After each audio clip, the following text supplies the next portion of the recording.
భూస్థాపన కార్యక్రమము దూరభావం వలన మనం వెళ్ళలేకపోతున్నాము. అయితే భూస్థాపన కార్యక్రమము ఆయనకు మహిమకరముగా జరుగునట్లును ఒక మాట జాన్సన్ గారు ప్రార్థన చేస్తారు, ఒక పల్లవి చరణం పాడతారు.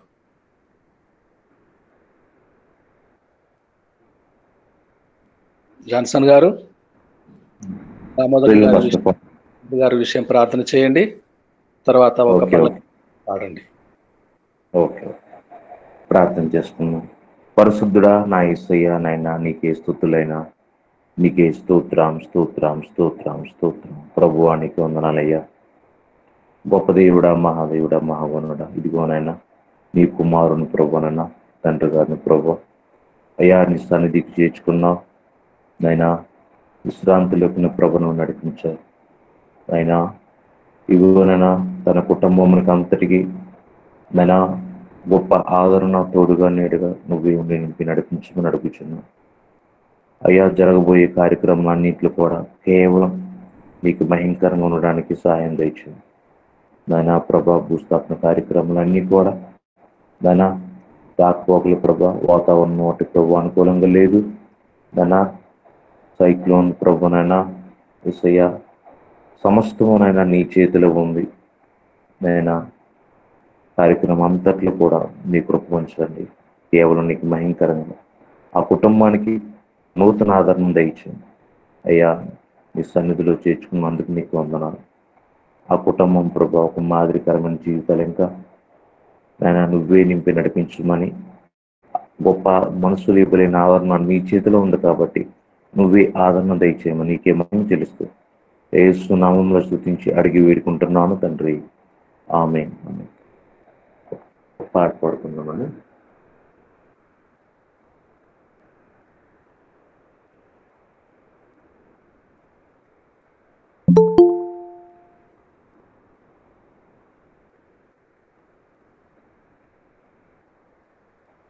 ఇన్నేళ్ళుగా కన్నీరు తుడిచి కాపాడినావు ప్రభువా,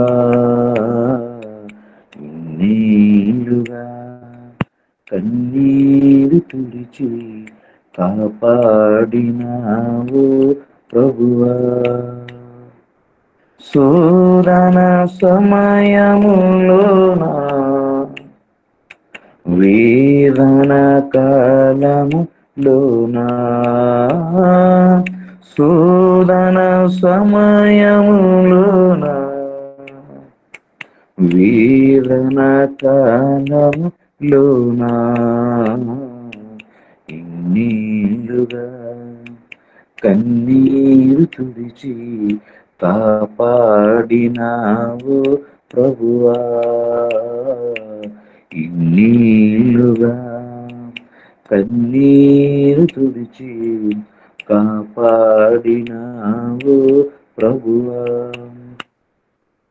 జడివానలు సుడిగాలులు కురిసాయిన బ్రతుకులోనా, జడివానలు సుడిగాలులు కురిసాయిన బ్రతుకులోనా నా చెంత చేరి చేయూతనిచ్చి, నా చెంత చేరి చేయూతనిచ్చి కాపాడినావు ప్రభువా, నన్ను కాపాడినావు ప్రభువా. ఇన్నేళ్ళుగా కన్నీరు తుడిచి కాపాడినావు ప్రభువా, ఇన్నేళ్ళుగా కన్నీరు తుడిచి కాపాడినావు ప్రభువా. హల్లెలూయా. అందరికీ వందనాలు.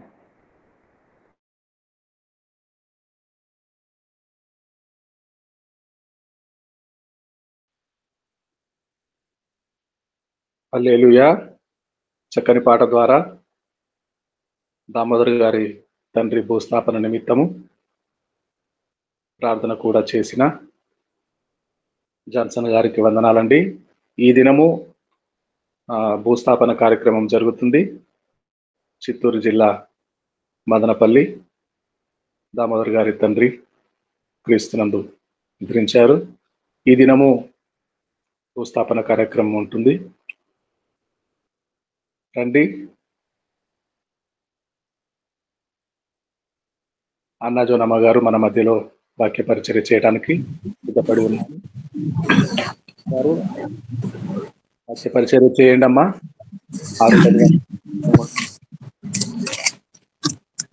దేవుని పరిశుద్ధ నామమునకు మహిమ కలుగును గాక. కూడి వచ్చిన మీ అందరికీ నా హృదయపూర్వక వందనాలు. దేవాతి దేవుడు ఎంత ఆశ్చర్యకరంగా 9 నెలలు కంటి పాపలు మనల్ని కాచి కాపాడి ఈ 10వ నెల మొదటి శుక్రవారం మనందరిని సజీవులకు ఉంచి ప్రవేశపెట్టే విధానం బట్టి దేవునికి ఎంతో కృతజ్ఞరాలై ఉన్నాము. నిజమే, ఇటువంటి భయంకర దినాలు అనుక్షణం ఆయన కాపుదల, ఆయన ప్రేమ, ఆయన నడిపింపు బట్టి మనం ఎల్లప్పుడూ ఇంకా ఎక్కువగా మన విశ్వాసాన్ని అభివృద్ధి పరుచుకొని దేవాది దేవుని మనం గణపరుస్తూ ఇంకా ఎక్కువగా ఆయనకు చెందవలసిన మహిమను చెల్లిస్తూ దేవుని దృష్టికి మనము నీతిమంతులుగా యథార్థతలుగా తీర్చినప్పుడే ఆయన మన కొరకు ఆ సిద్ధపరుస్తున్న నిత్య రాజ్యాన్ని స్వతంత్రించుకునే భాగ్యాన్ని పరిశుద్ధాత్మ దేవుడు కూడా మనకి దయచేసి దీవించి ఆశ్రయించును గాక. ఒక చిన్న పాట పాడతానండి. నన్ను చూచువాడా నిత్యం కాచువాడా, నన్ను చూచువాడా నిత్యం కాచువాడా, పరిశోధించి తెలుసుకున్నావు, చుట్టూ నన్ను ఆవరించావు, కూర్చుండుట లేచి ఉండుట బాగుగా ఎరిగి ఉన్నావు రాజా, బాగుగా ఎరిగి ఉన్నావు, తలంపులు తపనయు అన్నీయు ఎరిగి ఉన్నావు, నడచినను పడుకున్నాను అయ్యా నీవెరిగి ఉన్నావు, ధన్యవాదం యేసురాజా, ధన్యవాదం యేసురాజా, నన్ను చూచువాడా నిత్యం కాచువాడా, పిండమునయుండగని కన్నులకు మరుగై నేనుండలేదయ్యా, విచిత్రముగా నిర్మించితివి ఆశ్చర్యమే కలుగుచున్నది, విచిత్రముగా నిర్మించితివి ఆశ్చర్యమే కలుగుచున్నది, ధన్యవాదం యేసునాదా, ధన్యవాదం యేసురాజా, నన్ను చూచువాడా నిత్యం కాచువాడా, నన్ను చూచువాడా నిత్యం కాచువాడా. దేవుని పరిశుద్ధ నామమునకు మహిమ కలుగును గాక. మరి ఈరోజు వాక్య భాగము డౌట్స్ డిఫీట్స్ డైరెక్షన్స్.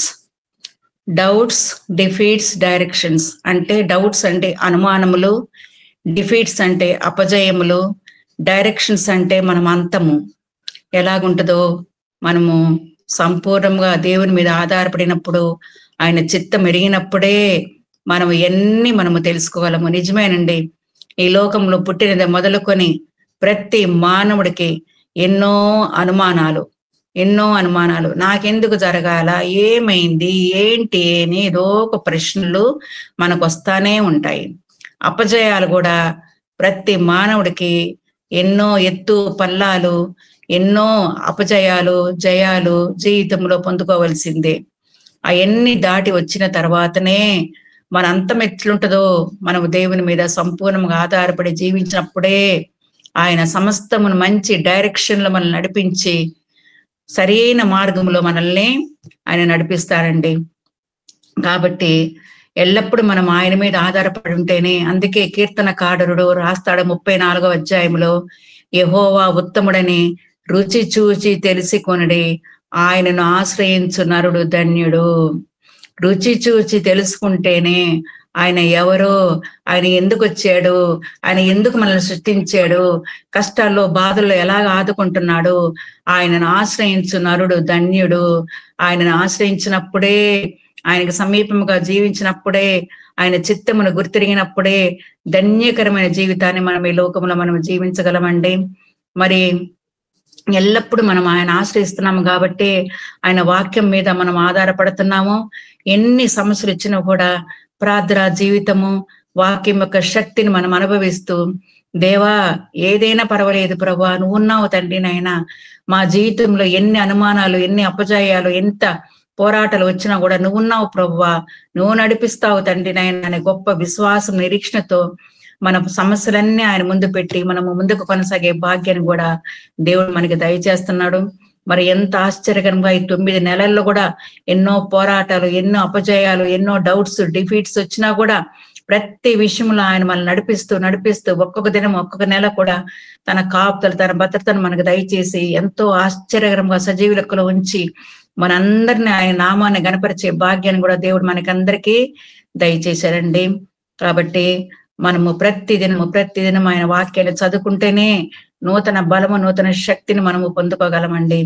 మరి ఈరోజు దీనికి తగిన, ఈ అంశానికి తగిన ఈ డౌట్స్, డిఫీట్స్, డైరెక్షన్స్, దీనికి తగిన ఒక మంచి బైబిల్ గ్రంథంలో ఒక మంచి అధ్యాయము, ఒక మంచి పుస్తకం ఏంటంటే ఎస్తేరు గ్రంథము. ఈ ఎస్తేరు గ్రంథములో 10 అధ్యాయాలు ఉంటాయి. 167 వచనాలు కలిగిన ఒక పుస్తకము.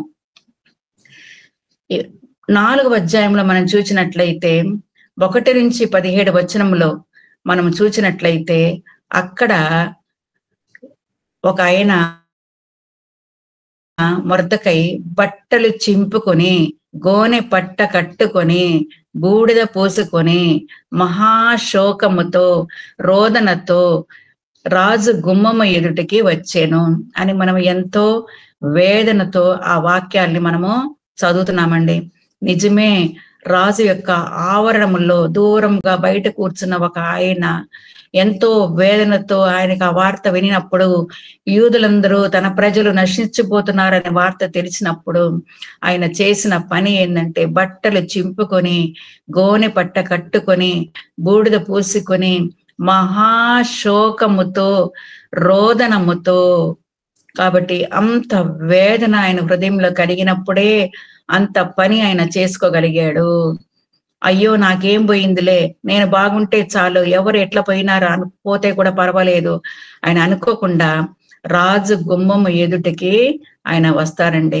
కాబట్టి ఈ అధ్యాయములో మనము చూస్తున్నాము ఎంతో వేదన, ఎంతో కన్నీరు. కానీ ఆ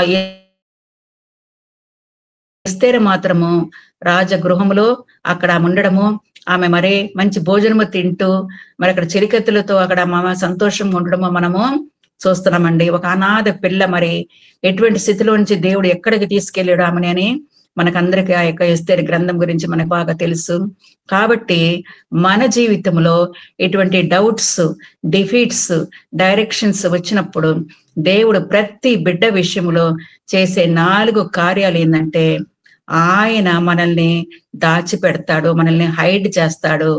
రెండవదిగా చూసినట్లయితే ఆయన మనల్ని దీనత్వంలోనికి తీసుకెళ్తాడు, హంబుల్ చేస్తాడు మనల్ని.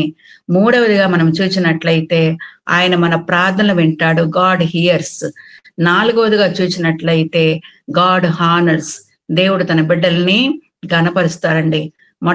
మొట్టమొదటిగా దేవుడు హైడ్స్ అంటే ఆయన దాచిపెడతాడు, గాడ్ హంబుల్స్ ఆయన దీనత్వంలోనికి తీసుకెళ్తాడు, గాడ్ హియర్స్ ఆయన మన ప్రార్థనలు వింటాడు, గాడ్ హానర్స్ ఆయన తన బిడ్డల్ని ఘనపరుస్తాడండి. కాబట్టి మన జీవితంలో అపజయాలు, అనుమానాలు, అంతము ఎలాగుందో మనకు తెలియనప్పుడు పరిస్థితిలో ఈ 4 కార్యాలు దేవుడు తన బిడ్డల ఎడల ఆయన తప్పకుండా ఆయన చేస్తాడండి. చేసి తన నామాన్ని ఆయన గణపరుచుకుంటాడు. మొట్టమొదటిగా గాడ్ హైడ్స్, దేవుడు దాచిపెడతాడు. అవునండి, దేవుడు తన బిడ్డలకు దాచి ఉంచిన మేలు ఎంతో గొప్పది. మరి 4వ అధ్యాయం ఎస్తేరు గ్రంథం 4వ అధ్యాయంలో మనం చూసినట్లయితే ఇక్కడ మొదటి అధ్యాయంలో ఎస్తేరు ఒక అనాథగా రాజు యొక్క అంతఃపురములో ఆమె ఉంటది. కానీ మొర్దెకై యొక్క మాటలకు ఆమె లోబడి జీవించినట్లు కూడా మనము చూస్తున్నాము. అలాగే మనల్ని దేవుడు ఒక స్థలంలో దాచిపెట్టి తగిన సమయంలో ఆయన ఎలాగ మనల్ని వాడుకుంటాడో మనకి తెలియదు. మనకందరికి తెలుసు, దానియేలుని కూడా సింహపు నోట నుంచి ఆయన తప్పించింది ఆయనే. ఏ హానియు కలగకుండా చేసినది కూడా ఆయనే. ఎర్ర సముద్రమును పాయలుగా చేసింది దేవుడే. కానీ తన ప్రజలను నడిపించుటకు ఒక మోషేని కూడా ఆయన ఎన్నుకొని ఆయన ద్వారా చేసిన గొప్ప కార్యాలు కూడా మనకందరికీ తెలుసండి. కాబట్టి దేవుడు సమస్తమును తన బిడ్డలకి దాచిపెట్టి తగిన సమయంలో గొప్ప కార్యాలు ఆయన వారి జీవితంలో చేస్తాడండి. కాబట్టి మన జీవితంలో కూడా ఆయన అన్ని దాచిపెట్టి మరుగుపరిచి తగిన సమయంలో మనల్ని అందరినీ హెచ్చించే దేవుడండి ఆయన. 2వ రాజుల గ్రంథము 4వ అధ్యాయం 27వ వచనంలో మనకందరికీ తెలుసు, గనురాలైన స్త్రీ మరి ఎలీషా ప్రవక్త ప్రవచనము ద్వారా కుమారుడు కలిగినప్పుడు మరి ఆ బాలుడు మరణించడము, మరి ఆమె పరుగున ప్రవక్త దగ్గరకు పరిగెత్తడము మనకందరికీ తెలుసండి. ఆమె దైవజనుని కాళ్ళు పట్టుకుంటే గెహజీ ఆమెను తోలివేయడము, దగ్గరకు రాగా దైవజనుడు అంటాడు, ఆమె బహు వ్యాకులముగా ఉన్నది, యెహోవా ఆ సంగతి నాకు తెలియజేయక మరుగుపరిచెను. ఆమె బహు వ్యాకులముగా ఉన్నది. ఎలీషా గారు అంటారు, ఆమె బహు వ్యాకులముగా ఉన్నది, యెహోవా ఆ సంగతి నాకు తెలియచేయక మరుగు చేసెను. 2వ రాజులు 4వ అధ్యాయము 27వ వచనంలో. మరి 27వ వచనం రాగానే ఆమె కాళ్ళు పట్టుకోవడము, మరి 37వ వచనం రాగానే కాళ్ళ మీద సాష్టాంగ పడి తన కుమారుని ఎత్తుకొని పోయాను. అవునండి, ఎప్పుడైతే కాళ్ళ మీద పడతామో, కాళ్ళ మీద సాష్టాంగ నమస్కారం చేస్తామో, దేవుడు తప్పకుండా తన సంగతులు తన బిడ్డల మడుగుపరిచి తగిన సమయంలో ఆశ్చర్యకార్యాలు జరిగించి తన నామానికి ఘనత, మహిమ, ప్రభావములు ఆయన పొందుకోవాలని ఆయన ఆశపడుతున్నాడండి. రహస్యములు మన దేవుడైన యెహోవాకు చెందును. కాబట్టి మన తండ్రి తన బిడ్డల విషయంలో అన్ని మరుగుపరిచి తగిన సమయంలో ఆయన బయలుపరిచే గొప్ప దేవాతి దేవుడు. కాబట్టి గాడ్ హైడ్స్, దేవుడు దాచిపెడతాడు తన బిడ్డల విషయంలో అన్ని మరుగుపరిచి తగిన సమయంలో ఆయన గొప్ప కార్యాలు ఆయన చేస్తాడండి. 2వదిగా మనం చూసినట్టే గాడ్ హంబుల్స్, ఆయన దీనత్వములోనికి మనల్ని తీసుకెళ్తారండి. అవునండి, మనము దీన మనస్కులై ఉంటేనే తగిన సమయమందు ఆయన మనల్ని హెచ్చించి తన బిడ్డలుగా వాడుకొని గొప్ప కార్యాలు మన జీవితంలో చేయాలని ఆశపడతాడండి. మనకందరికీ తెలుసు, మరి యోసేపు ఐగుప్తుని ఇంట్లో పోతిఫర్ ఇంట్లో ఉన్నప్పుడు, ఒక అధికారిగా విచారణకర్తగా ఉన్నప్పుడు యెహోవా యోసేపునకు తోడై ఉండెను, యెహోవా యోసేపును ఆశీర్వదించెను, యెహోవా సమస్తమును సఫలపరచునని మనము ఆదికాండము 39వ అధ్యాయంలో మనం చూస్తున్నామండి. అంత మంచి సుఖము అనుభవించిన మరి యోసేపు వెంటనే ఒక చిన్న తప్పు వలన చెరసాలలో వేయబడినప్పుడు అతను నేల మీద పండుకున్నాడు. ముందు ఆయన స్థితి ఎలాగుందండి? పోతిఫర్ ఇంట్లో ఒక అధికారిగా, విచారణకర్తగా ఆయన అక్కడ పనిచేశాడండి. సంరక్షణ అధిపతి, సేనాధిపతిగా ఉన్నప్పుడు అక్కడ ఆయన అంత సుఖం అనుభవించినప్పుడు మరి చెరసాలకు వచ్చినప్పుడు ఆయన నేల మీద పండుకున్నాడు. ఆ నేల మీద పండుకున్నప్పుడు కూడా ఎట్టి పరిస్థితిలో కూడా ఆయన దేవుని ప్రశ్నించలేదు. ఎందుకు నాకు ఈ పరిస్థితి వచ్చింది, నేనేం తప్పు చేయలేదు కదా, ఎందుకు నేను ఇక్కడ చెరసాలకు వచ్చాను, ఇలాగ నేల మీద పండుకుంటున్నాని, ఏమైందని ఎక్కడ పోయి ఒక ఆర్గ్యుమెంట్ చేయడం కానీ ఒకరు తిట్టడం కానీ ఏమి చేయలేదు. దేవుని యొక్క చిత్తమునకు లోబడ్డాడు. కానీ ఫరో కలల భావము చెప్పుటకు అతని ఇంటికి అధికారిగా మరి ఫరో తన చేతి ఉంగరము తీసి యోసేపు చేతిని పెట్టి సన్నపు నారబట్టలు అతనికి తొడిగించి అతని మెడకు బంగారు గొలుసు వేసి 2వ రథం మీద అతన్ని ఎక్కించెను. అవునండి, అంత దీనత్వము కలిగి అంత లోబడి మనము సంపూర్ణముగా దేవుని చిత్తం మీద ఆధారపడి ఆయన చిత్తం కొరకు మనం ఎదురు చూచినట్లయితే తగిన సమయం మందు ఆయన మనల్ని హెచ్చిస్తాడండి. మరి ఆ చెరసాలలో ఉండి బయటికి వచ్చిన వెంటనే మరి యోసేపు యొక్క పరిస్థితి మరలా ఎలాగ మారిందండి? ఫరో తన చేతినున్న తన ఉంగరమును తీసి యోసేపు చేతికి పెట్టి మరి బట్టలు ధరించాడు, సన్నపు నారలు బట్టలు ధరించాడు. అతని మెడకు బంగారు గొలుసు వేసి 2వ రథము మీద అతడు ఎక్కించాను. కాబట్టి తన బిడ్డల విషయంలో ఆయన తీసుకొస్తారండి. అంత దీన స్థితికి మనల్ని తీసుకొస్తాడు. అటువంటి సమయంలో కూడా మనం ఎట్టి పరిస్థితుల్లో కూడా మనం నిరుత్సాహపడకుండా, దేవా స్తోత్రమయ్యా, ఏ పరిస్థితి అయినా పర్వాలేదు తండ్రి నాయనా, నీ చిత్తమునికి మేము లోబడి జీవిస్తాము ప్రభువా, నీ కొరకు మేము ఎదురు చూస్తాము తండ్రి నాయనా, సమస్తమును దయచేసే దేవుడు తండ్రి. మరి ఎందుకు ఈ పరిస్థితి వచ్చిందో మేము అడగము కానీ తండ్రి నాయనా, దీని ద్వారా తర్వాత నీవు మాకు దాచించిన మేలు ఎంతో గొప్పది తండ్రి అని మనం ఆయన వైపు చూచినట్లయితేనే గొప్ప ఆశీర్వాదములు మనం ఆయన దగ్గర నుంచి మనం పొందుకోగలమండి. అందుకే కీర్తనల గ్రంథము 25:9 ఏముండదంటే, న్యాయ విధులను బట్టి ఆయన దీనులను నడిపించును, తన మార్గమును దీనులకు నేర్పును. న్యాయ విధులను బట్టి ఆయన దీనులను నడిపించును. న్యాయ విధులు నిజమే దేవుని యొక్క చిత్తము గుర్తెరిగినప్పుడు, దేవా ఏమైనా పర్వాలేదు తండ్రి, నువ్వున్నావు తండ్రి నాయనా, నువ్వు మా పక్షముండి యుద్ధము చేసే దేవుడు తండ్రి, న్యాయము జరిగించే దేవుడు తండ్రి నాయనా, నీతి న్యాయములకు పరిపాలకుడు నీవే ప్రభువా నాయనా, సమస్తం ఎరిగిన దేవుడు తండ్రి రాజా నాయనా, మా పక్షముండే దేవుడు తండ్రి నాయనా అని మనం ప్రార్థించినప్పుడు న్యాయ విధులను బట్టి ఆయన దీనులను నడిపించును, తన మార్గమును దీనులకు నేర్పును. అంతేకాకుండా హబక్కూకు గ్రంథము 2వ అధ్యాయము 3వ వచనములో మనం మంచి శ్రేష్టమైన వాక్యాన్ని మనం చూస్తున్నామండి. ఆ దర్శన విషయము నిర్ణయ కాలమున జరుగును, సమస్తము జరుగుటకై అతురపడుచున్నది, అది తప్పక నెరవేరును, అది ఆలస్యముగా వచ్చినను దాని కొరకు కనిపెట్టుము, అది తప్పక జరుగును, జాగు చేయక వచ్చును. హబక్కూకు గ్రంథము 2వ అధ్యాయం 3వ వచనం మనం చూస్తున్నామండి. దర్శన విషయపు నిర్ణయ కాలమున జరుగును. అవునండి, దేవునికి ప్రతి మానవుని జీవితంలో ఒక నిర్ణయ కాలం ఉంది, తగిన సమయం ఉంది. ఆ సమయం కొరకు మనం వెయిట్ చేయాలా. మనము కూడా మన కుటుంబాల కొరకు, మన బిడ్డల కొరకు, వాళ్ళ ఉద్యోగాల కొరకు, వారి వివాహముల కొరకు ఎంతెంతో ప్రయాసపడతాము, ఎక్కడికెక్కడికో వెళ్తాము. కానీ నిర్ణయ కాలము ఒకటి దేవుడు ఏర్పరిచాడు. ఆ సమయం కొరకు మనం ఎదురు చూడాలా,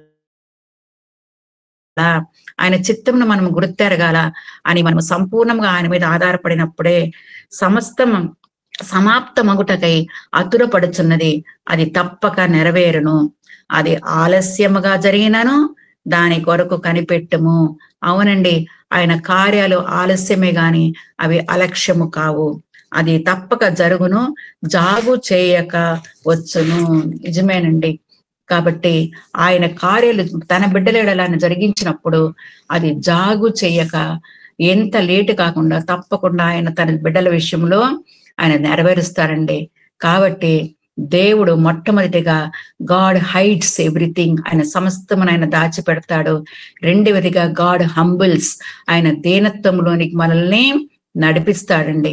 ఆ దీన స్థితిలో మనం ఉన్నప్పుడు ఇంకా ఎక్కువగా మన విశ్వాసాన్ని కాపాడుకుంటూ, దేవా నువ్వున్నావు ప్రభా నాయనా, ఏమైనా పర్వాలేదు తండ్రి, నువ్వు తగిన సమయం అందు నువ్వు హెచ్చించే దేవుడు తండ్రి, మా ప్రార్థనలు ఆలకించే దేవుడు నువ్వున్నావు ప్రభా అని ఆయన మీద సంపూర్ణంగా మనం ఆధారపడినట్లయితేనే దేవుడు అటువంటి స్థితిలో నుంచి మనల్ని హెచ్చించి తన నామ మహిమార్థమై మనల్ని వాడుకుంటాడండి. కాబట్టి తన బిడ్డల విషయంలో ఆయన మనము వినయముతో ఆయన దగ్గరికి వచ్చినప్పుడు ఆయన మనల్ని తగ్గిస్తాడు, అంత దీనత్వంలో ఆయనకి తీసుకెళ్తాడు. అటువంటి సమయంలో ఆయన చిత్తమును మనం గ్రహించినట్లయితే తగిన సమయమందు ఆయన మనల్ని హెచ్చించి మనల్ని ఆశ్రయించి మనం బలపరిచే దేవుడండి ఆయన. కాబట్టి మొట్టమొదటిగా గాడ్ హైట్స్, ఆయన దాచిపెడతాడు. రెండవదిగా గాడ్ హంబుల్స్, ఆయన మనల్ని ఒక దీన స్థితికి తీసుకెళ్తాడు.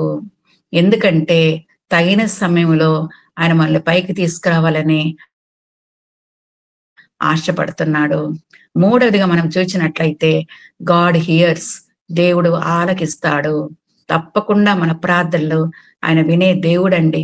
ఆయన మనకి సమీపంగా ఉన్న దేవుడండి, మన ఆర్తధ్వని వినే దేవుడండి, మన మొరలను ఆలకించే దేవుడండి ఆయన. కాబట్టి గాడ్ హియర్స్, అది ఏ సమయమైనా ఏ పరిస్థితి అయినా మన ప్రార్థనలు ఆలకించే దేవుడు, మనకి చెవియొగ్గి జవాబిచ్చే దేవుడు. అందుకే కీర్తన 121లో మనకు అందరికీ తెలుసు, కొండల తట్టు నా కన్నులెత్తుచున్నాను, నాకు సహాయం ఎక్కడి నుండి వచ్చును. మన సహాయం ఎక్కడి నుండి వస్తుందని మనం ప్రశ్నించినట్లయితే భూమి ఆకాశములు కలుగు చేసిన యెహోవా వల్లనే మనకు సహాయం కలుగును. ఆయన ఒక్కడేనండి మన ప్రార్థనలు వినే దేవుడు, చెవియొగ్గి ఆలకించే దేవుడు, మనకి సమీపంగా ఉన్న దేవుడు. మనకు అందరికీ తెలుసు, విగ్రహారాధన రాను ఇండియాలో ఎక్కువైపోతా ఉంది. అవి చెవులుండియో వినవు, కనులుండియో చూడవు. కానీ మనము వాటి జోలికి పోకుండా, వాటిని ఆరాధించకుండా, మన కొరకు పరలోకం నుంచి దిగివచ్చి తన ప్రాణమును దారపోసి తన ఉచితమైన రక్షణ మనకు దయచేసి సజీవుడై మృత్యుంజయ తిరిగి లేచిన దేవుణ్ణి మనం ఆరాధిస్తున్నాము. అంత గొప్ప జీవాధిపతి మన పక్షముగా ఉన్నాడు కాబట్టే ఆయన మన ప్రార్థనలో ఆలకిస్తున్నాడు. నాకు మొరపెట్టుము, నేను నీకు ఉత్తరం ఇచ్చేదని అంటున్నాడు. గ్రహింపలేని గొప్ప సంగతులను, గూఢమైన సంగతులను నీకు తెలియజేతును. అవునండి, నాకు మొరపెట్టుమంటున్నాడు ఆయన. నేను నీకు ఉత్తరం ఇస్తానంటున్నాడు. నీవు గ్రహింపలేని గొప్ప సంగతులను, గూఢమైన సంగతులను నీకు తెలియజేయును. కాబట్టి ఆయనే చెప్తున్నాడు, నాకు మొరపెట్టండి అని.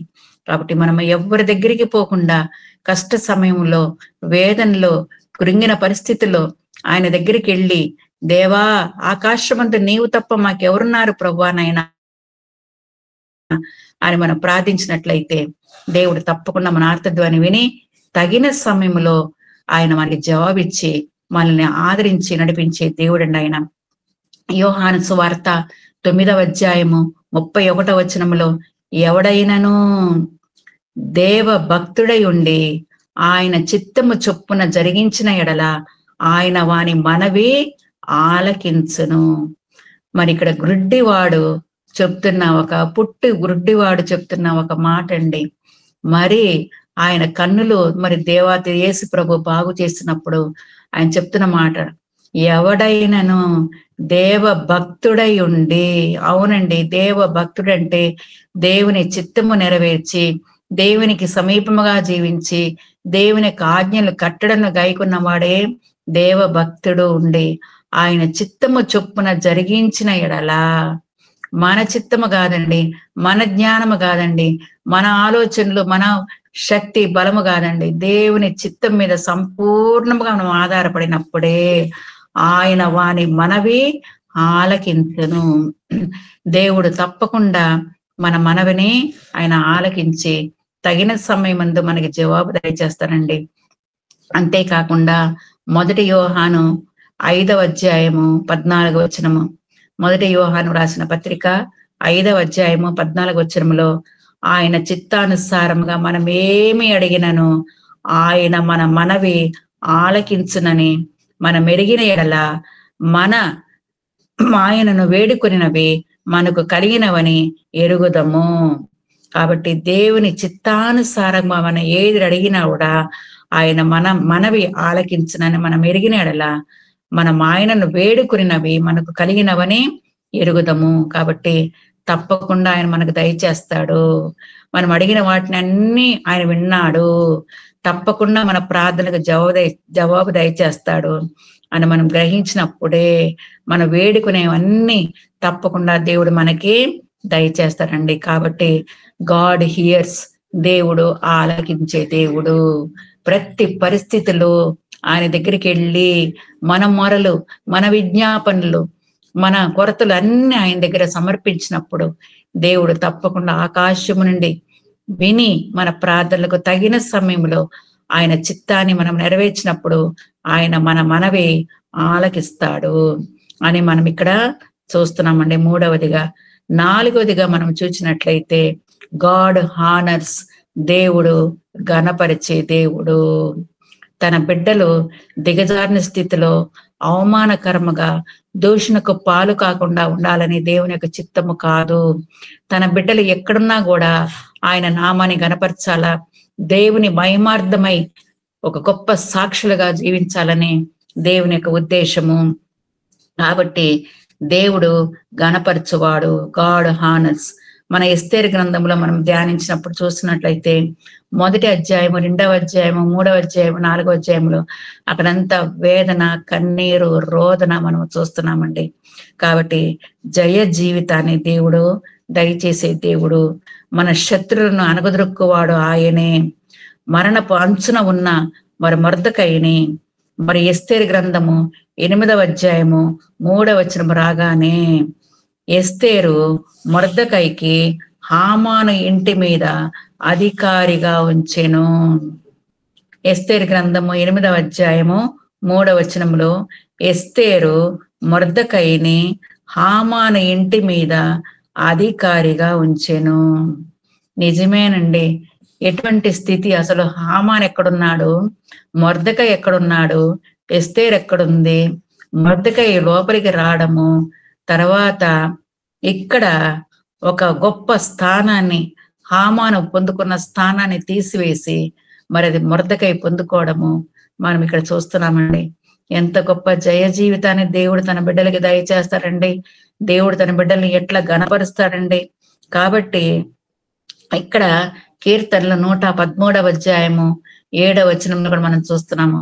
కీర్తనలు 113 7వ వచనంలో ప్రధానులతో తన ప్రజలను, ప్రధానులతో వారిని కూర్చుండబెట్టుటకై ఆయన నేల నుండి దరిద్రులను లేవనెత్తువాడు. ప్రధానులతో వారిని కూర్చుండబెట్టుటకై నేల నుండి దరిద్రులను ఆయన లేవనెత్తువాడు. పెంట కుప్పల మీద నుండి బేదలను పైకెత్తువాడు. కాబట్టి మన అనుమానాలు, మన అపజయాల పరిస్థితిలో మన అంతము ఎలాగుంటుందో అని మనం అడిగినప్పుడు దేవుడు తన బిడ్డల విషయంలో ఆయన చేసే కార్యాలు, మొట్టమొదటిగా దేవుడు దాచిపెడతాడు. రెండవదిగా దేవుడు మనల్ని దేన స్థితిలో మనం తీసుకొస్తాడు. మూడవదిగా ఆయన మన ప్రార్థనలు ఆలకిస్తాడు. నాలుగవదిగా ఆయన తన బిడ్డలను ఆయన గణపరుస్తాడు. కాబట్టి God hides, God humbles, God hears, God honours. కాబట్టి ప్రతి మానవుని జీవితంలో కూడా అపజయాలు వచ్చినప్పుడు, అనుమానాలు వచ్చినప్పుడు, అంతం వచ్చినప్పుడు మనం ఎక్కడికి పరిగెత్తనక్కర్లేదండి. దేవుడు తప్పకుండా ఈ 4 కార్యాలు తన బిడ్డల విషయంలో చేసి ఆయన తన బిడ్డల్ని ఆశ్రయిస్తాడండి. ఎక్కడో రాజు గుమ్మము దగ్గర కూర్చున్న ఒక ఆయన మరి లోపలికి రావడము, మరి ఆయన ప్రధానమంత్రిగా 10వ అధ్యాయం ఎస్తేరు గ్రంథము 10వ అధ్యాయం రాగానే నా చివరి వచనంలో ఒక ప్రధాన మంత్రిగా యూదులలో గొప్పవాడాయేనో అని మనం అక్కడ చూస్తున్నామండి. ఎక్కడో కూర్చున్న మరి మనిషి మొర్దెకై మరి లోపలికి రావడము, రాజు గుమ్మం యొద్ద కూర్చున్న ఒక అతను మరి లోపలికి వచ్చి అర్హత కూడా లేని అతను మరి లోపలికి వచ్చి ఒక ప్రధాన మంత్రి పదవిని పొందుకోవడము, మరి ఆ యూదులందరిలో ఒక గొప్ప వాడిగా ఎంచబడ్డము మనం ఆ యొక్క ఎస్తేరు గ్రంథంలో మనం చూస్తున్నామండి. కాబట్టి దేవుడు తప్పకుండా తన బిడ్డల ఎడల ఆయన జోక్యం తీసుకుని తగిన సమయంలో ప్రతి మానవుడికి కలిగే ఏంటంటే డౌట్స్, డిఫీట్స్ అండ్ డైరెక్షన్స్. ఈ 3 విషయాలు ప్రతి మానవుడు ఎంత గొప్పోడైనా సరే, ఎంత చదువుకున్నవాడైనా సరే, ప్రతి మానవుడికి కలుగు చేసేది ఈ 3 పరిస్థితులు. ఏ మార్గంలో పోవాలా, ఏమి చదువుకోవాలా, ఎక్కడ ఉద్యోగం చేయాలా, ఎక్కడ ఇల్లు కట్టుకోవాలా, ఎప్పుడు మానవుని యొక్క జీవితం కన్ఫ్యూషన్నే ఉంటది. కాబట్టి డౌట్స్, డిఫీట్స్, డైరెక్షన్స్ వచ్చినప్పుడు, ఎన్నో అనుమానాలు, అపజయాలు అంతం వచ్చినప్పుడు, ప్రతి పరిస్థితిలో దేవుడు మనకి తోడుగా ఉండి ఈ 4 విషయాల్లో ఆయన మనల్ని నడిపిస్తారండి. అంత గొప్ప దేవుని మనము కలిగి ఉన్నాము కాబట్టి మనం ఎల్లప్పుడూ ఆయన స్తుతిస్తూ ఆయన నామాన్ని గణపరుస్తూ ఇంకా ఎక్కువగా ఆయన గణపరిచి మహిమపరిచే భాగ్యాన్ని కూడా దేవుడు మనకి దయచేస్తాడండి. మరి పాత నిబంధన గ్రంథంలో మనకందరికీ తెలుసు యెజబెలు యొక్క పరిస్థితి. ఆమె ఇశ్రాయేలుకు ఒక రాణిగా ఉన్నప్పుడు కూడా 2వ రాజులు 9వ అధ్యాయంలో మనం చూస్తున్నాము. దేవునితో సహవాసం లేదు, ఎప్పుడు లోకముతో ఆమె సహవాసం చేసి ఎంతో తన శక్తి తన జ్ఞానంతో ఎన్నో చేయడానికి కార్యాలు చేసింది. చివరికి ఆమె అంతం ఎలాగుందో మనకు తెలుసు. అది పాత నిబంధన గ్రంథములో. క్రొత్త నిబంధన గ్రంథంలో మనం వచ్చేటప్పటికి లూకాసు సువార్త 2వ అధ్యాయంలో మరి దేవాలయం విడువక ఉపవాస ప్రార్థనలతో రేయింబగలు సేవ చేయుచుండెను. ఆమె కూడా ఆ గడియలోని లోపలికి వచ్చి దేవుని కొనియాడి యెరూషలేము విమోచన కొరకు కనిపెట్టుచున్న వారందరిలో ఆయనను గూర్చి మాట్లాడుచుండెను. రేయింబగళ్ళు ఉపవాస ప్రార్థనలతో సేవ చేయుచుండెను. ఆ గడియలోనే అవునండి, కాలములు సమయములు దేవుడు ఏర్పరిచారండి. అంత వృద్ధురాలు, మరి ఆమె ఎంతో హాయిగా గమ్ముని ఇంట్లో ఉండి పండుకొనవలసిన పరిస్థితి. కానీ రేయింబగలు ఉపవాస ప్రార్థనలతో సేవ చేయుచుండెను. ఆ గడియలోనే యేసు ప్రభుని మరి ఎప్పుడైతే ఆ దేవాలయానికి తీసుకొచ్చి ప్రతిష్ఠ చేయడానికి వస్తారో ఆ సమయంలోనే ఆ గడియలోనే ఆమె అక్కడ రావడము, లోక రక్షకుడైన యేసు ప్రభుని చూచే భాగ్యాన్ని కూడా ఆమె పొందుకుందండి. కాబట్టి ఎంత ఆశీర్వాదకరం అండి. కాబట్టి పాత నిబంధన గ్రంథంలో మనం యెజబెలును చూస్తున్నాము, క్రొత్త నిబంధన గ్రంథంలో మనం హన్నాన్ని చూస్తున్నాము. కాబట్టి దేవుని కలిగిన వారు, దేవునికి సమీపంగా ఉన్నవారు వారి జీవితంలో సంపూర్ణంగా సమర్పించినప్పుడు దేవుడు కాలములు సమయములు నిర్ణయించి తగిన సమయంలో ఆ గడియలోనే ప్రతిదీ ఆయన చిత్తము, ఆయన సమయము, ఆయన గడియ ఆయనకి తెలుసు. కాబట్టి మనం ఎల్లప్పుడూ సంపూర్ణంగా ఆయన మీద ఆధారపడినప్పుడు దేవుడు తప్పకుండా గొప్ప కార్యాలు మన జీవితంలో చేస్తారండి. కాబట్టి మనం కూడా ఈ లోకంలో ఉన్నప్పుడు మన అంతము కార్యం ప్రసంగి గ్రంథంలో ఉంటది, కార్యారంభము కంటే కార్యాంతము మేలు. కాబట్టి మన డౌట్స్, డిఫీట్స్, మన డైరెక్షన్స్ ఎలాగున్నా కూడా మనము సంపూర్ణంగా ఆయన వైపు చూచినప్పుడు ఆయన తగిన సమయంలో తన బిడ్డల్ని సురక్షితంగా కాపాడి నెమ్మదితో సుఖముగా మనల్ని లోకయాత్రలో ఆయన నడిపిస్తాడండి. ఎంత ఆశ్చర్యకరంగా మరి 9 నెలలు, ఒక్కొక్క దినము, ఒక్కొక్క నెల ఎంత ఆశ్చర్యంగా గడిచిపోయిందండి. ఒక్కసారి వెనక్కి చూస్తే మన జీవితంలో కూడా ఎన్నో డౌట్స్, ఎన్నో డిఫీట్స్, ఎన్నో డైరెక్షన్స్ మనం దాటి వచ్చామండి. ఎన్ని చూసినప్పుడు మనము దేవా ఎంత ఆశ్చర్యకరుడు తండ్రి నాయన, ఎంత ఆశ్చర్యకరంగా నడిపిస్తున్నావు తండ్రి నాయన, ఇటువంటి భయంకరమైన దినాలు మేము జీవిస్తున్నాము తండ్రి. ప్రపంచమంతట్లో జరిగే పరిస్థితులు మాకు తెలుసు తండ్రి నాయన. ఒకరినొకరు చంపుకోవడము తండ్రి నాయన, యుద్ధ వాతావరణము తండ్రి, భూకంపాలు ప్రభా, వరదలు తండ్రి నాయన, ఎంతో మంది మరణిస్తున్నారు ప్రభా. దేవా ఇటువంటి లోకంలో తండ్రి ఒక్క నిమిషంలో ప్రభా కనరెప్ప పాటలు ఎంతో మంది లోకాన్ని విడిచిపోతున్నారు ప్రభా నాయన అని ఎన్ని మనం ఆలోచిస్తే దేవుని యొక్క కాపుదల, ఆయన కృప ప్రతి బిడ్డ విషయంలో ఎంతో ఆయన దయచేసిన, ఆయన హైట్స్, ఆయన దాచిపెట్టిన మేలు ఎంతో గొప్పదండి. కాబట్టి మనం ఎల్లప్పుడూ ఆయన వైపు చూస్తూ ఆయన చిత్తమును గుర్తెరిగి ఇంకా ఎక్కువగా దేవా ఈ లోక యాత్రలో నువ్వు ఉన్నావు తండ్రి నాయన, నువ్వు నడిపించే దేవుడు తండ్రి, మా ప్రార్థనలు వినే దేవుడు తండ్రి, సమస్తం తండ్రి మా జీవితాన్ని నువ్వు మరుగుపరిచే దేవుడు తండ్రి, తగిన సమయంలో మమ్మల్ని హెచ్చించే దేవుడు తండ్రి, మార్తధ్వని వినే దేవుడు తండ్రి నాయన. కాబట్టి ఎన్ని అపజయాలు, ఎన్ని అనుమానాలు మా జీవితంలో వచ్చినా కూడా నువ్వున్నావు తండ్రి నాయన, సదాకాలం మమ్మల్ని నడిపించే దేవుడు తండ్రి, మా పక్షం ఉండే దేవుడు తండ్రి అని మనం ప్రార్థించినట్లయితే దేవుడు తప్పకుండా మన పక్షముగా ఉండి తగిన సమయంలో ఆ గడియలోనే ఆ గడియ కాలంలో సమయంలో ఆయన చేతిలో ఉన్నాయి కాబట్టి ఆ గడియలోనే దేవుడు తన బిడ్డల్ని సమస్తమును మరుగుపరిచి తగిన సమయంలో గొప్ప ఆశ్చర్యకార్యం జరిగించే దేవుడు మన పక్షం ఉన్నాడు కాబట్టి ఎట్టి పరిస్థితులు కూడా మనం భయపడనక్కర్లేదండి. అందరూ మీరు ఇంటికి వెళ్ళిన తర్వాత సమయం ఉన్నప్పుడు కీర్తనల గ్రంథము 75వ అధ్యాయము చదివినట్లయితే అక్కడ మనము దేవుడు చేసిన కార్యాలు మనకు అర్థమవుతాయండి. ఆయన మనం ఎలాగ గణపరచాలా, ఎలాగ కృతజ్ఞాస్తులు చెల్లించాలా అని మనము అర్థం చేసుకోగలము. 1 నుంచి 10 వచనాలు 70 కీర్తనలు 75వ అధ్యాయము 1 నుంచి 10 వచనముల సమయం ఉన్నప్పుడు చదవండి. అక్కడ నేను కృతజ్ఞాస్తులు చెల్లించున్నాను, నీవు సమీపముగా ఉన్నావు. నిజమే, ఆయన మన కృతజ్ఞాస్తులు ఎందుకు చెల్లిస్తున్నామంటే మన ఆర్తధ్వని వినే దేవుడు, మన మరలను ఆలకించే దేవుడు, ఎంతవరకు ఒక్కొక్క దినము మనల్ని ఆశ్చర్యరీతిగా నడిపించిన దేవుడు, మనకు సమీపంగా ఉన్న దేవుడు కాబట్టి మనం కృతజ్ఞాస్తులు చెల్లించవలసిన బద్దులమై ఉన్నాము. 9వ వచనం చూచినట్లయితే నేనైతే నిత్యము ఆయన స్తుతిని ప్రచురము చేయుదును. కాబట్టి నిత్యము ఆయన స్తుతిని మనము ప్రచురము చేయాలా. అదే 10వ వచనం మనం చూసినట్లయితే నీతిమంతుల కొమ్ములు హెచ్చింపబడును. కాబట్టి దేవాది దేవుడు మనము కృతజ్ఞాస్తులు మనం చెల్లించినప్పుడు ఆయన మనకి సమీపంగా ఉన్న దేవుడు కాబట్టి నిత్యము ఆయన మనల్ని స్తుతిస్తున్నాము, ఆయన గణపరుస్తున్నాము. తగిన సమయంలో నీతిమంతుల కొమ్ములు హెచ్చింపబడును. ఎందుకంటే ఆయన మార్గములు చక్కనివి, నీతిమంతులు బుద్ధిమంతులు వాటిని గ్రహించుదురు.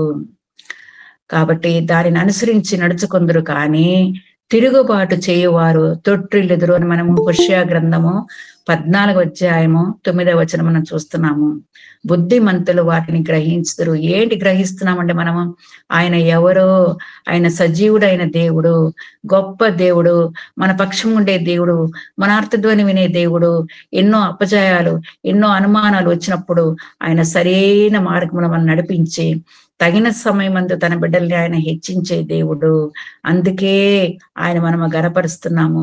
బుద్ధిమంతులు వాటిని గ్రహించుదురు, ఆయన మార్గములు చక్కనివి.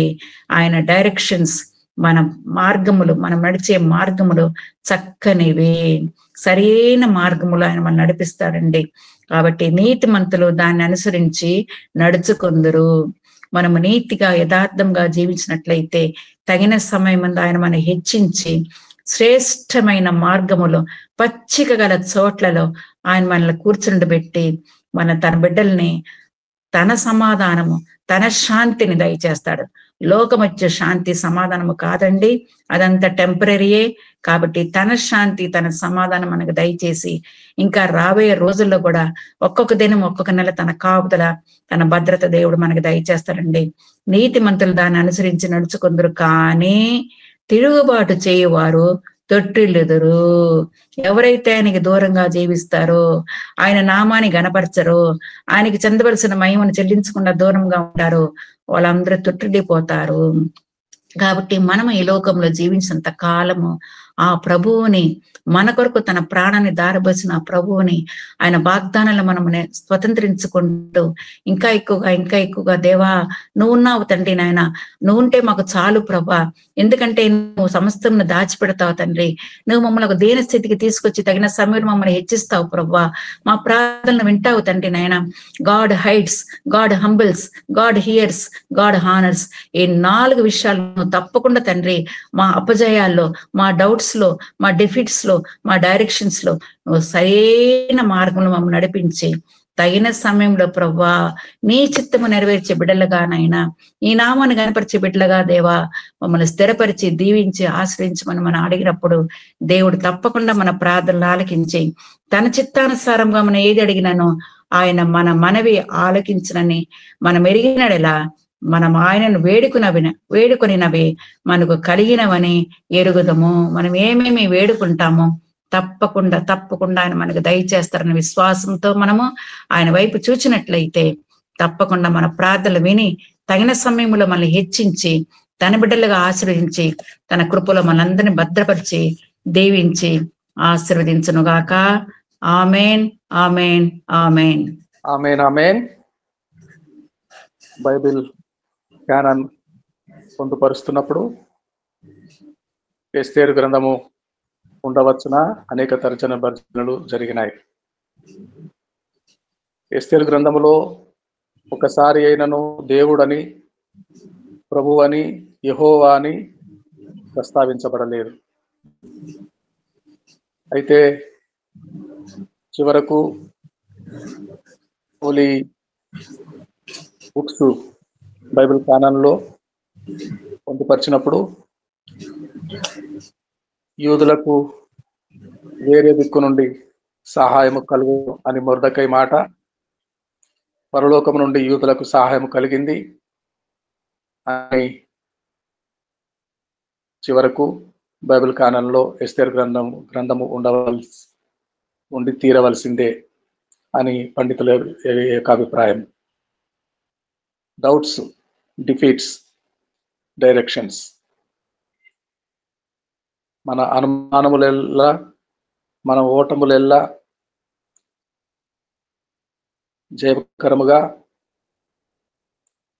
మార్చి ఆయన డైరెక్షన్స్ లో మనల్ని నడిపించి అద్భుతమైన వాక్య సందేశం ఇచ్చిన అమ్మగారికి వందనాలండి.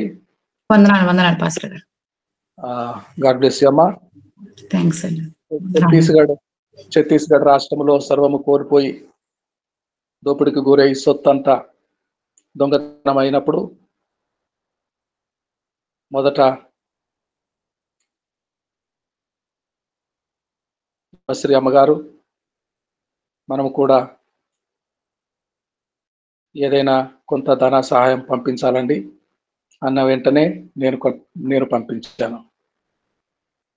ఆ తర్వాత వాణిశ్రీ గారు టీచర్ గారు స్పందించి మరుసటి రోజు వాణిశ్రీ గారు కూడా సహాయం చేశారు. అది వారికి అందచేయటం జరిగింది. తర్వాత గ్రేస్ మనోరంజనమ్మ గారు, మీ అందరికీ తెలిసిన ప్రకారము వారు కూడా ఆ కుటుంబాన్ని ప్రేమించి ఆర్థిక సహాయము మన ద్వారా పంపించారు. ఆ తర్వాత మంజులవాణి గారు, మన మధ్యలో సహోదరి మంజులవాణి గారు కూడా స్పందించారు. ఆర్థిక సహాయము మన ద్వారా వారికి అందింది. ఆయనను ఇంకా అవసరములు ఉన్నాయి. 12 రాష్ట్రాలు, ఉత్తర భారతదేశంలో సంఘము శ్రమాల పాలవుతున్నది. యేసయ్య శరీరమే, మన దేశస్థులే అన్యాయముగా మత మార్పిడి చట్టములు పెట్టబడి కఠిన బాధలకు చెరసాలల పాలవుతున్నారు. మనమందరం కూడా అవసరమై అవకాశం ఉన్నవారు ఒక పూట అయినా ఉపవాసం ఉంటారని, దేవజనుని పిలుపు అందుకుంటారని, మన్నిస్తారని విశ్వాసముతో దినదినము ఈ 40 రోజుల ఉపవాసము ప్రార్థన ఒక పూట అయినా వీలున్నవారు బ్రేక్ఫాస్ట్ అయినా, లంచ్ అయినా, డిన్నర్ అయినా ఉపవాసముతో ప్రార్థన చేస్తారని విశ్వసిస్తున్నాం. రండి,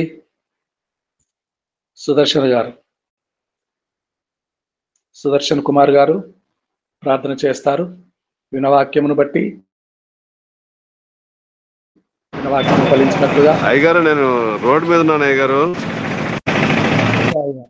అయ్యా, నాగలింగేష్ గారు ప్రార్థన చేస్తారు. నాగలింగేష్ గారు.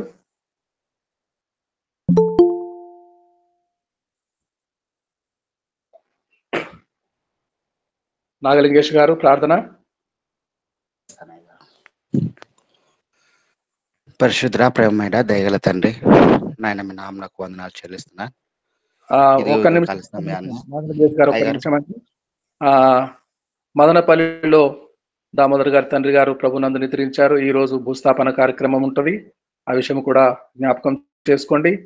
అమ్మగారి వాక్యము ఫలించలాగున 12 రాష్ట్రాలలో యేసు శరీరము శ్రమల పాలవుతున్నది. మనకు పొరుగున ఉన్న రాష్ట్రాలు ఉపవాసముతో ఒక పూటైనా ప్రార్థన చేద్దాము.